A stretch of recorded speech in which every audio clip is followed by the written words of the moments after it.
Hello students, आज की class में हम लोग अवयवों का गुणन यानी मल्टीप्लिकेशन ऑफ मैट्रिक्स के बारे में बात करें। तो हम लोग यहाँ पे दो अवयवों का गुणन कैसे होगा और उनके गुणन का अस्तित्व कब होता है इसके बारे में देखने वाले हैं। मान लेते हैं यहाँ पर हमारे पास यहाँ पर एक अवयव है, माना ए, इसका एलिमेंट ए आई जे के फॉर्म में है और ऑर्डर है m बाई n, तथा दूसरा अवयव ले लेते हैं बी, जिसका एलिमेंट बी जे के फॉर्म में है और इसका ऑर्डर है n बाई पी। दो अवयव है, तो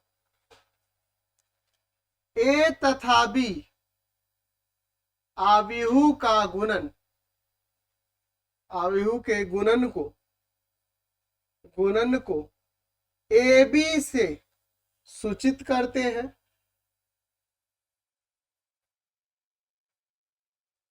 और यह ए बी, मान लीजिए कोई अवयव सी आता है, ए और बी में गुणा करने पे हमें कोई अवयव मिलेगा और वो अवयव मान लेते हैं सी मिलेगा, और वो सी अवयव जो होगा उसके एलिमेंट सी आई के फॉर्म में होंगे और जिसका ऑर्डर m बाई पी होगा।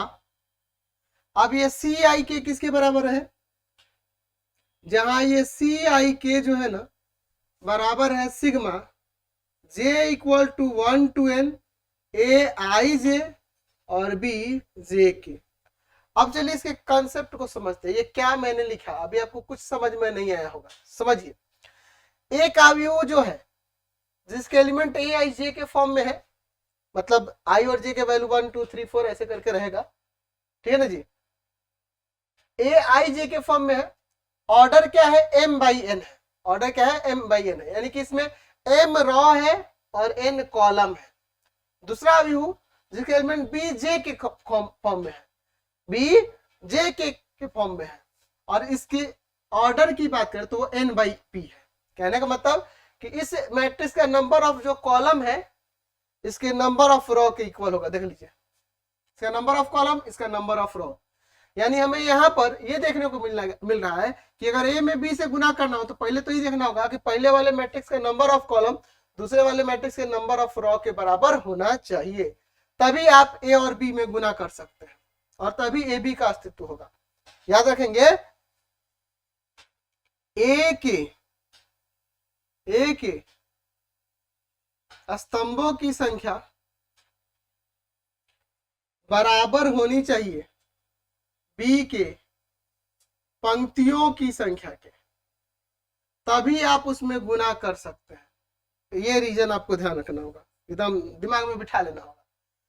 ए और बी के गुणन को ए बी से डिनोट करेंगे। अब मान लीजिए ए और बी दो अवयव है और उसको गुना करने पे हमें कोई अवयव नहीं आएगा, वो अवयव सी है और उसके एलिमेंट सी आई के फॉर्म में होंगे। अभी आपको आई के, यहाँ आई जे, वहां जे के क्यों लिख रहा है, इसको थोड़ा कंसेप्ट के साथ समझेंगे। अभी यहाँ जो मैट्रिक्स हमें सी आई के फॉर्म में उसके एलिमेंट प्राप्त होंगे वो m बाई पी ऑर्डर का होगा, यानी कि इस मैट्रिक्स का इसके नंबर ऑफ कॉलम और इसका नंबर ऑफ रो और इसका नंबर ऑफ कॉलम यहाँ पे आ जाएगा। देख रहे ना, m बाई पी हो जा रहा है।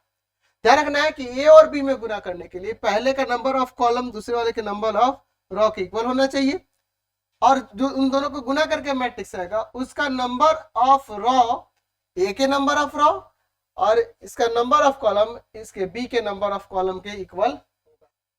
इसीलिए ना इसका ऑर्डर m बाई पी हो जा रहा है। ये m by n by P है, तो ये वाला मैट्रिक्स होगा वो m बाई पी ऑर्डर का हो जाएगा। अब देखिए, ये सी आई के जो एलिमेंट हो रहे हैं वो sigma j equal to 1 to n A I J B J के इक्वल होगा। यानी कहने का मतलब आप यहाँ आई का जे का वैल्यू 1 से लेके n तक रखोगे तो ए आई 1 बी 1 के प्लस सिग्मा का मतलब प्लस ए आई 2 बी 2 के ए आई 3 बी 3 के, ऐसे करके होगा कहां तक? ए आई एन और बी एन के। आप कहोगे कि सर ये सब क्या चीजें हैं, आप कैसे बता रहे? देखिए समझिए, इसमें अगर एग्जांपल से समझिए, अगर ए एक मैट्रिक्स दिया है 4 3 2 7 1 2 3 जैसे मान लीजिए, दूसरा वाला मैट्रिक्स 471513, जैसे 4 1 यहाँ ले लेते हैं, ठीक है। इस मैट्रिक्स का देखो, इसका नंबर, इसका ऑर्डर देखो, 2 गो रो है, 3 गो कॉलम है, इसमें 3 गो रो है, 2 गो कॉलम है। देखो तो इसका नंबर ऑफ कॉलम इसके नंबर ऑफ रो के इक्वल है, तो ए और बी में गुना हो सकता है। और ए बी कैसे दिखाएंगे, चलिए समझिए। यहाँ पे थोड़ा इसको समझ लेते हैं, ये ए बी कैसे दिखाएंगे। हमें क्या करना हो रहा है कि ये देखिए आई जे इसके एलिमेंट है, जे के इस मैट्रिक्स के एलिमेंट है, इनके एलिमेंट्स में गुना करेंगे। और कैसे गुना करेंगे, कैसे गुना करेंगे, तो इसके अकॉर्डिंग देखिए, यहां पर आई ए आई यानी कि यहां पर हम लोग जो ले रहे हैं, ये आई जो है आईवे रो को डिनोट कर रहा है, और यहाँ के जो है केवे कॉलम को डिनोट कर रहा है, और फिर उनका सम। तो अगर हम लोग बात करेंगे यहाँ आई के की, सी आई के का मतलब क्या है, आईवे रो और केवे कॉलम वाले प्लेस का एलिमेंट जो होगा, इनके आईवे रो इसके केवे कॉलम वाले एलिमेंट से मल्टीप्लाई करने पर प्राप्त होगा।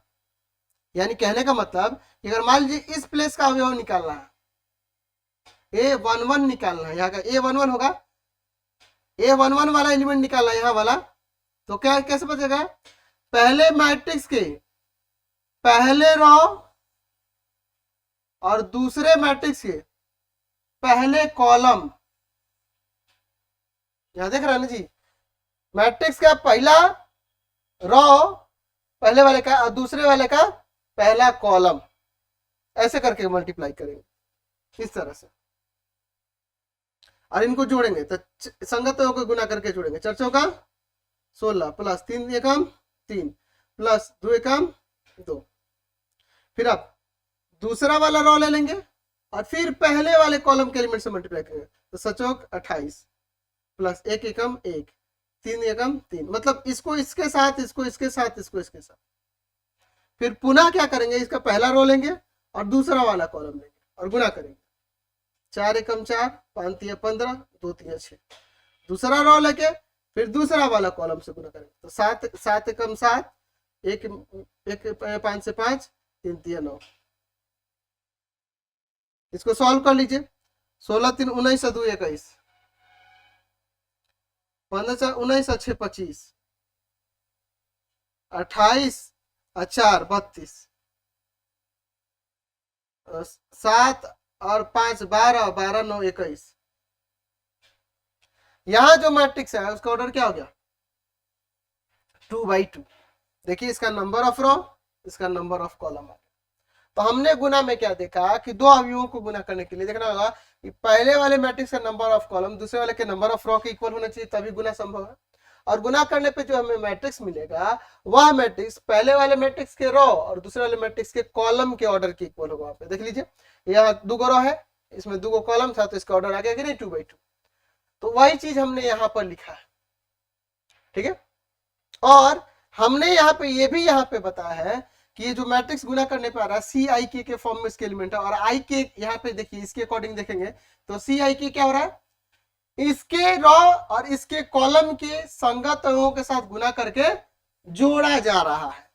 इसका अगर पहला रो ले रहा है, इसमें पहला कॉलम लेंगे, फिर दूसरा रो लेके पहला कॉलम लेंगे, यहाँ पे लिखते जाएंगे, ठीक है ना जी। आप देखो ना यहाँ पे, इसको समझो, इस मैट्रिक्स को लिखोगे A11 A12 A13 A21 A22 A23, इस वाले मैट्रिक्स को लिखोगे बी के फॉर्म में लिख देते हैं, B11 B12 B21 B22 B आपका 31 और B32। अगर इसको गुना करना है तो देखिए यहाँ पे इसको लो और इसको लो, A11 B11 A12 B21 A13 और B31। देख लीजिए वही चीज यहाँ पे हो रहा है। अगर आप यहाँ पे इसको वैल्यू रखोगे तो वही चीज आ जाएगी, देख लो A11 यहाँ पे B11 आई और के का वैल्यू रखते जा रहे हैं, यानी आई का वैल्यू हम लोग 1 लिए हैं और k का भी वैल्यू यहाँ पे क्या लिए हैं, 1 लिए हैं। ठीक है, तो देखो यहाँ पे i का भी 1 और यहाँ पर k का भी 1, i का भी 1 और k का भी 1, ऐसे ही ना है। देखो तो ये रखते ही, देखो वहां पे अगर i और k का वैल्यू, i का भी 1 और k का भी 1 रखे तो देखो आई, देखो इन दोनों को गुना करेंगे तो वही आ जाएगा a11 b11 a12 21 21 a13 b31, वही आ जाएगा कि नहीं। तो हमें उसी पैटर्न को फॉलो करके गुना करना है। इसमें पहले वाले मैट्रिक्स में रो लेके चलना है, दूसरे वाले में कॉलम, एक एक करके सभी रो के साथ इनके पहले कॉलम से मल्टीप्लाई करके ऐड कर लेना इस तरह से उसके अकॉर्डिंग। फिर उसके बाद इसमें पहले वाले मैट्रिक्स में रो और दूसरे वाले में दूसरा कॉलम लेके चलेंगे और एक एक करके सब में गुना करके ऐसे सम निकाल लेंगे और फिर वो हमारा मैट्रिक्स फॉर्म हो जाएगा। तो दो अवयवों के गुणन के कंसेप्ट को आपने आज देख लिया, समझ लिया। इसी पैटर्न को फॉलो करते हुए आप कोई भी लो ना, यहाँ इसको और इसको लेते हैं तो देखो ना, यहां पर i की जगह पे 2 है और k की जगह पे 1 है। i की जगह पे 2 और k की जगह पे 1 रखे थे तो देखो क्या आएगा, i की जगह पे 2 और k की जगह पे 1 रखते, i की जगह पे 2 k की जगह पे 1 रखते, i की जगह पे 2 और k की जगह पे 1 रखते। ये देखो अब वही देखो इसके दूसरे रो और पहले कॉलम से multiply, a21 b11 a22 b1 b31 b21 a23 और b31 आ जा रहा कि नहीं। तो इसी पैटर्न के हिसाब से हम लोग यहाँ पे गुना कर रहे हैं। तो ये तो डायरेक्टली आपने समझ लिया और वहां कंसेप्ट के साथ हमने देख लिया, समझ में आया इनका गुणन क्या होता है।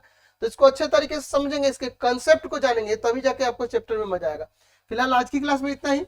आपको क्या करना होगा, प्ले स्टोर से हमारा एप्लीकेशन पढ़ाई.online रविकांत सर के नाम से है, उसको डाउनलोड कर लेंगे और वहां जाके अपने पेड कोर्सेज को बाय करेंगे और अपनी पढ़ाई को बेहतर करेंगे। फिलहाल आज की क्लास में इतना ही।